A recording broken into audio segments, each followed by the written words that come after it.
नमस्कार, सोशल संवाद में स्वागत है। मैं शशि भूषण। भले ही राज्य में झारखंड में हेमंत सोरेन की सरकार बन गई है और वो अभी भी सरकार उसे जो जीत की जश्न है वो मनाने में और जेएमएम का स्थापना दिवस मनाने में व्यस्त है, लेकिन इधर आदिवासी समाजों के बीच पेशा कानून को लेकर दिन पर दिन तल्खी बढ़ती जा रही है। आपने लगातार हम जब आदिवासी बुद्धिजीवों से दोनों पक्षों से जो पेशा प्रारूप को सपोर्ट कर रहे हैं, जो सरकार लेकर आ रही है, और वो लोग जो विरोध कर रहे हैं, मैंने दोनों पक्षों से बातचीत करके लगातार विस्तृत जो है वो एक संवाद करने का कोशिश किया और एक नज़रिया स्पष्ट हो सके उस पर भी आपने देखा होगा। लेकिन तल्खी इतनी बढ़ती जा रही है कि अब आपने देखा होगा कि लोग सोशल मीडिया जो प्लेटफॉर्म है उस पर लंबी लंबी पोस्ट लिखकर एक दूसरे को षड्यंत्रकारी, गद्दार, समाज के साथ धोखाधड़ी, तमाम तरह के आरोप लगा रहे हैं। पिछले दिनों 2 फरवरी को रांची में जो ग्लेडसन डुगडुग आदिवासी सुरक्षा परिषद के द्वारा पेशा पर महाबहस आयोजित किया गया और उन्होंने पेशा के बहस में जो लोग जो बुद्धिजीवी सपोर्ट कर रहे हैं उन पर उन्होंने करारा हमला बोला। उन्होंने कहा कि देखिए, ये वैसे लोग हैं, जब पेशा कानून को हमने जो सरकार प्रारूप तैयार किया है उसका हमने विरोध किया और जब हमने मांग किया कि पेशा का जो प्रारूप है वो सभी लागू होने चाहिए, तब ये लोग हमारे खिलाफ षड्यंत्र करने लगे, सरना और ईसाई के नाम पर समाज में विद्वेष फैलाने लगे। उन्होंने टुकड़े टुकड़े गैंग तक उन्होंने कहा और कहा कि समाज इन्हें जो है एक तरीके से ये जो टुकड़े टुकड़े गैंग धर्म के नाम पर, सरना और ईसाई के नाम पर पेशा के अंदर विभेद पैदा कर रहे हैं, उन्हें माफ़ नहीं करेगा और कई भी उन्होंने ऐसी बातें कही। अब इसको लेकर जो आपके विजय कुजूर हैं, जो लगातार पंचायती राज विभाग ने जो एक तरीके से ये कानून का प्रारूप तैयार किया उसको सपोर्ट करते हुए पहले एक आप तीखा टिप्पणी देखिए किस तरीके से वो कहते हैं, ग्लेडसन का नाम अब सैड सॉन्ग कर देना चाहिए, सैड सॉन्ग कर देना चाहिए। एक प्रतिष्ठित समाज सेवी की इस तरह बिना सबूतों पर आधारित बेबुनियाद आरोप लगाना कितना शोभा देता है। ऐसे तो हम लोग भी कह सकते हैं कि अबुआ सरकार को आप ही चला रहे हैं, ये कहना सही होगा क्या? ग्लेडसन डुगडुग ने क्या कहा था, जिस पर उन्होंने कहा, ऐसी भारत सरकार कुटुंब परिवार के मानिए लोग झारखंड में बाप पार्टी का सरकार लाने में असफल होने के बाद, झारखंड में बाप पार्टी जो भारतीय आदिवासी पार्टी उसके ऊपर कहते हैं कि सरकार लाने में असफल होने के बाद गांधी छाप की उम्मीद, गांधी छाप मतलब रुपया पैसे की बात कर रहे हैं, कि उम्मीद में इन दिनों झारखंड सरकार के पंचायती राज विभाग के जोर शोर से चला रहे हैं। मतलब उनकी एक तरीके से पैसे लेकर उनका एजेंडा चला रहे हैं और वो अपने भाषण में भी कहते हैं कि पंचायती राज विभाग ने हमारे खिलाफ इस तरह का षड्यंत्र किया और ईसाई, सरना धर्म और इस तरह की चीज़ें करके वो जो है हमें बदनाम कर रही है और इस तरीके से तीखा हमला बोलते हैं, जिस पर जो है विजय कुजूर कर रहे हैं ग्लैड मतलब खुशी सन है, उनको अब सैड सॉन्ग कर देना चाहिए। वो महाबहस पर विजय कुजूर क्या कहते हैं, पेशा नियमावली पर महाबहस या महाबकवास है। अनुच्छेद 13(3) के रूढ़ि तथा विधि का बल विद्यमान विधि अनुच्छेद 19(5) को संविधान लागू होने के 75 साल बाद तथा कथित बुद्धिजीवी समझ रहे हैं और पत्थलगड़ी को प्रत्यक्ष और अप्रत्यक्ष रूप से समर्थन करने लगे हैं।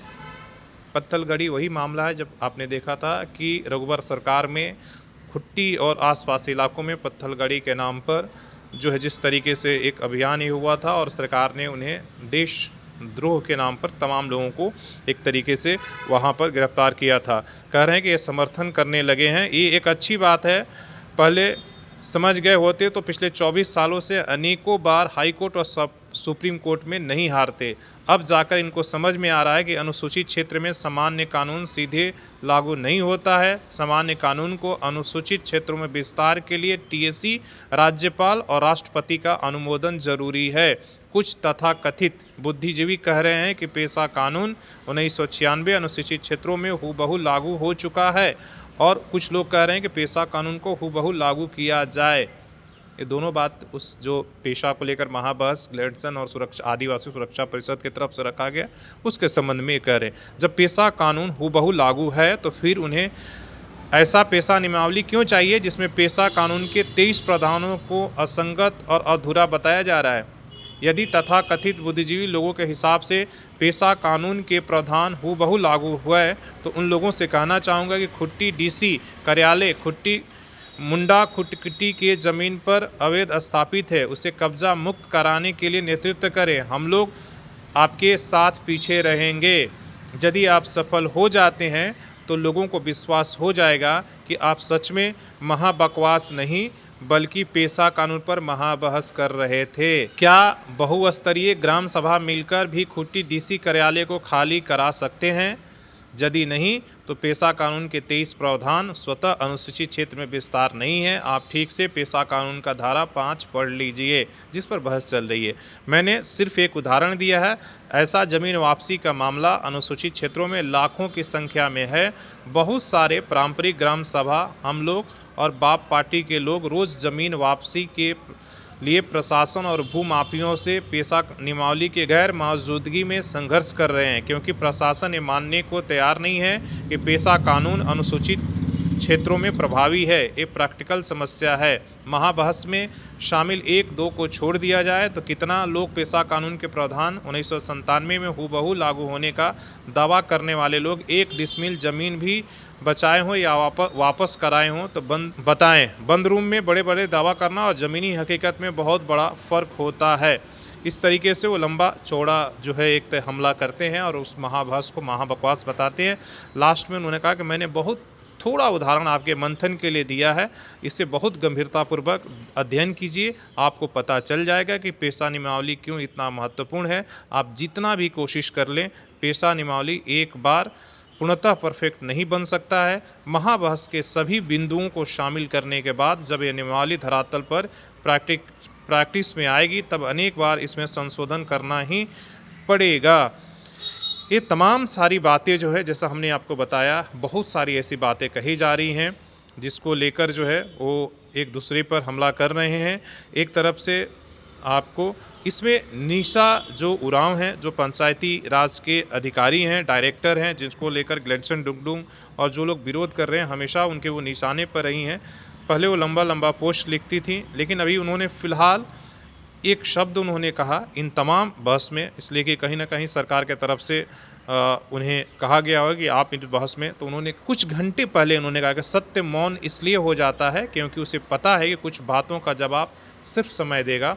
और एक तरीके से जो आरोप ग्लेडसन डुगडुंग पंचायती राज विभाग पर लगा रहे हैं कि ये जो सरना और ईसाई धर्म के और टुकड़े टुकड़े गैंग के लोग एक हमारे ऊपर हमला कर रहे हैं और हमें कह रहे हैं कि आप ईसाई धर्म वाला है इसीलिए इस तरीके से कर रहा है, तो इसमें पंचायती राज विभाग हमारे ऊपर हमला करा रहा है, जिस पर उन्होंने इस टिप्पणी किया कि सत्य मौन हो सकता है और समय उसका जवाब देगा। इस तरह के बहस चल रही है। लेकिन सब चीज़ों में सरकार एक तरीके से, सरकार के जो अधिकारी हैं या जो विधायक हैं, सांसद हैं, प्रवक्ता हैं, वो इन मामले में जिस तरीके से चुप्पी साध रहे हैं उसमें समझ नहीं आ रहा है कि सरकार किस पाले में है। क्या पेशा का जो प्रारूप है उसे लागू करना चाह रही है या जो लोग विरोध कर रहे हैं उनके साथ है। इन बातों पर सरकार की स्पष्टता नहीं होने से समाज के अंदर, आदिवासी समाज के अंदर कहीं ना कहीं धीरे धीरे ये मामला और विद्वेष और तल्खी की तरफ पड़ रहा है। आपका क्या नज़रिया है आप ज़रूर अभी कमेंट करके, इसलिए कि पेशा की बहस अब धर्म के और डिलिस्टिंग तक आ गई है और बात ये हो रही है कि जिन्होंने धर्मांतरण कर लिया है एक दूसरे पर, इस पर भी हमला हो रहा है। आपने देखा होगा कि कह रहे हैं कि भाई ईसाई तो 5% आदिवासी हुए हैं, 99% लोग हिंदू धर्म में चले गए, उनका भी आप डिलिस्टिंग करिए। ये तमाम तरह की बात हो रही है। आपकी इस पर क्या राय है आप ज़रूर कमेंट करके बताइएगा। धन्यवाद।